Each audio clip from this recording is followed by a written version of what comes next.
รียกได้ว่ายิ่งโตยิ่งฉายแววความหล่อมากขึ้นเรื่อยๆสำหรับฝาแฝดทายาทหมื่นล้านน้องสายฟ้าพายุลูกชายฝาแฝดของคุณแม่ซุปตาอย่างชมพู่อารยาและคุณพ่อน็อตวิสรุตจนตอนนี้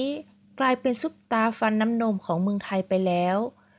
ไม่เพียงแต่ความน่ารักที่ทำให้เหล่าบรรดาแฟนคลับหลงรักแต่ยังน่ารักโดนใจเหล่าเพื่อนดารากันมากมาย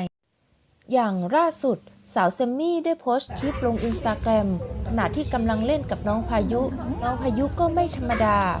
เพราะยังมีจุ๊บเบาๆกับนางเอกสาวเซมมี่อีกด้วยทำเอาแฟนคลับในอินสตาแกรมกระหน่ำคอมเมนต์ถึงความน่ารักน่าเอ็นดูของน้องพายุบ้างคอมเมนต์บอกว่าร้ายไม่เบาเลยนะพี่พายุ